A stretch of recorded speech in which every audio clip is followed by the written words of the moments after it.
ہماری جماعت میں اور لاہوری جماعت میں کیا فرق ہے؟ ہماری جماعت میں لاہوری جماعت میں کیا فرق ہے؟ فرق وہی ہے جو ابھی اس نے اپنی تقریر میں بتایا ہے مضمون میں، کہ ہم خلافت کو تسلیم کرتے ہیں، خلافت کی بیعت کرتے ہیں اور ایک ہاتھ پہ کٹھے ہیں۔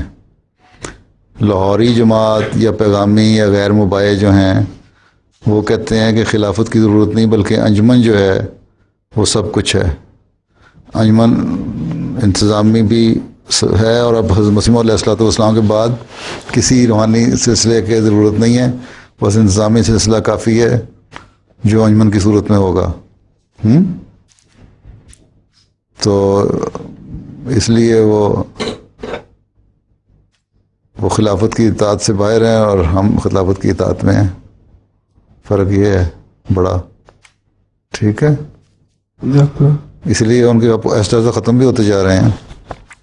جماعت احمدیہ تو پھیل رہی ہے، وہ کم سے کم ہوتے چلے جا رہے ہیں،